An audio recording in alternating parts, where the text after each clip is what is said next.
All right, is everybody on page 7? All right, the next day, each of the 3 people made juice again, but this time they were making apple juice. Whose juice would taste the strongest and weakest? Be sure to justify your answer. Well, tell you what, I want you to do something for me.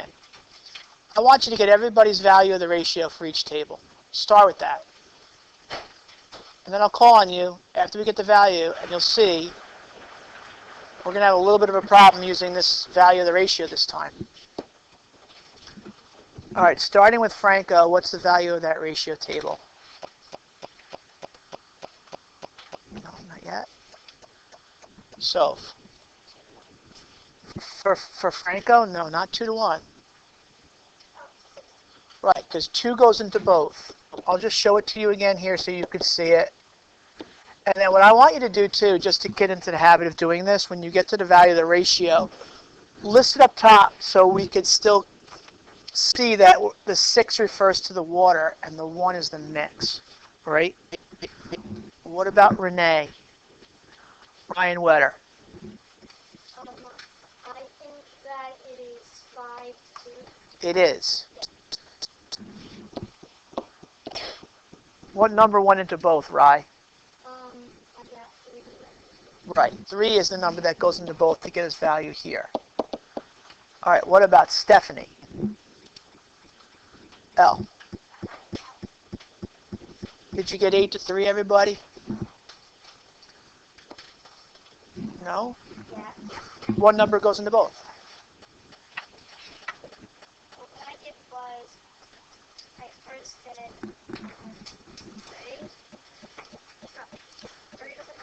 3. Right, see, the only number that goes into both is 2, right? Okay, so now look, if you compare the values, can you figure out from the value of the ratio who's the strongest and who's weakest?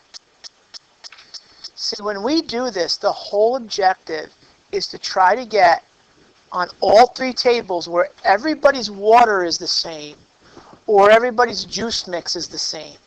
And we don't have that. You have 6 for water for Franco, 5 for water for Renee, and 8 for water for Stephanie. That does not help us.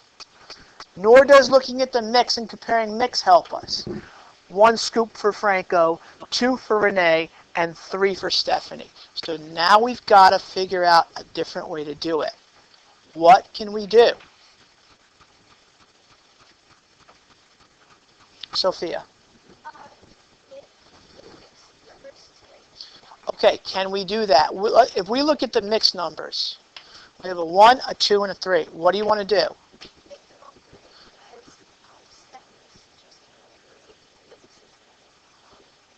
All right, but here's my issue with that. I can multiply 1 times 3 and get 3, right? I can do 3 times 1 and get 3. What do I do with 2? I can't make 2 a 3 because 2 doesn't go into 3 evenly. But you're on the right track. We know we need to get one of these 2 values, either the water or the mix, the same for all 3. So if we can't do 3 for everybody, what can we do? I'm going to let you think about it while I pause. If you look at the tables, you'll see that we have 2 out of 3 tables that either have the same mix or the same water. Do you see it? Ryan Wetter.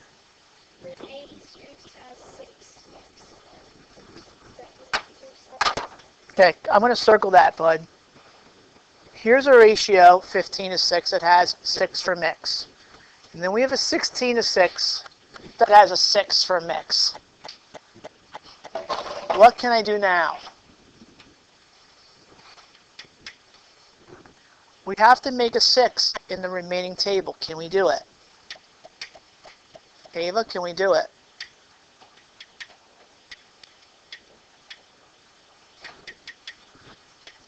We got to build a ratio table that has a mix of 6 here. Can we do it? How? Well, our value, okay. Okay, I'm going to build a 1 times a 6, which would fit right in about here, right? Now I got a 6 here. What do I got to do to this 6? And that's going to fit right here. And that's going to make what? Now I can compare. Think about it. The mix is the same and the waters are different. Whose is going to taste the strongest? Apply what you already know about drink mixes and concentrations. Madison, what do you think?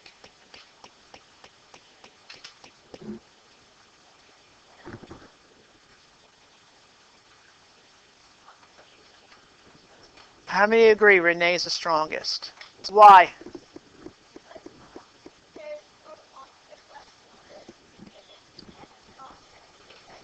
Right. When we have the same amount of mix for everybody, then whoever has the least amount of water is going to taste the strongest.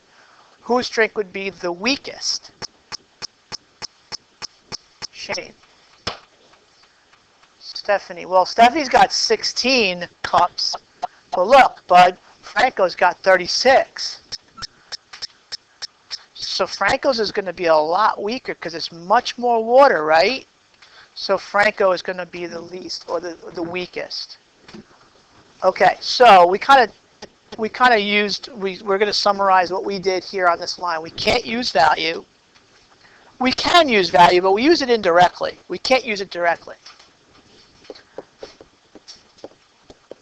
So I'm going to write down, let me pause.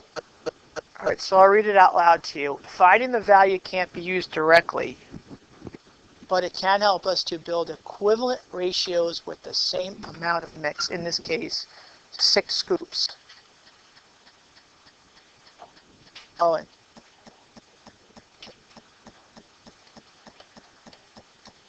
Stop me if it doesn't make sense and I'll re-explain it. Is anybody not quite understanding it? Oh, you want me to go over it again? Okay, sure. Let's go back for a minute. Do you see how I got to the value of the ratio for each data table? I took what was given to me, and if I can reduce this, which I can for all 3, I got a 6-to-1 ratio for Franco, 5-to-2 for Renee, and an 8-to-3 for Stephanie. Okay. I still can't tell whose is going to be the strongest and who's the weakest because I have mixes that are all over the place. I don't have a consistent mixture for all 3, nor do I have a consistent amount of water for all 3. I've got to be able to find a spot in the table where I can compare mixes that are all the same or water that's all the same. If I go back to the table for this first line, I had the same amount of mix for Renee and for Stephanie, 6, right? But I don't have a 6 on this table. I have a 2, a 3, a 5, and a 7. I had to build a 6 by taking my value and making an equivalent ratio that's in 6-to-1. And that equivalent ratio is 36-to-6. You okay with that or no? Because I'll go over it again.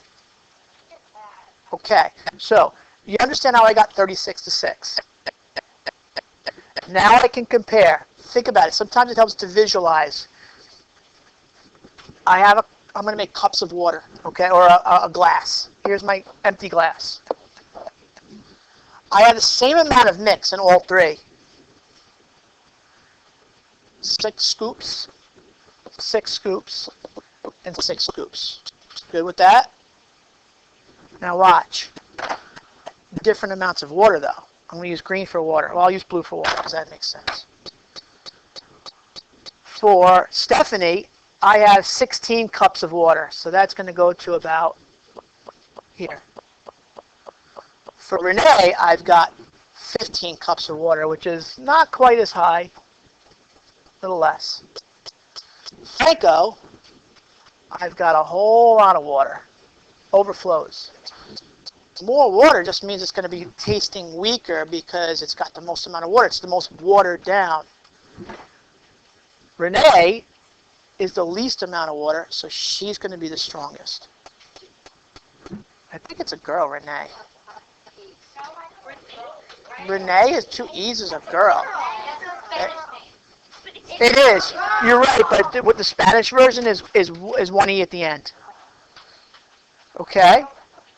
All right? And if you need me to go over it with you again, I will. Okay? Because it's just a matter of now getting to the value, see if that will work. And listen, again, I leave it up to you to figure out what works best for you. But if you can get to the value of the ratio no matter what and build from there and see if you could figure it out from there, that's what I would do. Because sometimes the value is all you need. In this case, you need to get to the value to build equivalent ratios for at least one table. All right, let's take a look and see what's left, and I will let you know what you still need to do. Oh, and just to top this off, the strongest one was Renee, and the weakest was Franco. All right, so tell me how this looks for you. In your groups, 8. Oh, you only have 2 more left in the regular set. 8 and 9. You don't have to do anything with 10, it's just a closing. And then 11 and 12. I know, that's fine.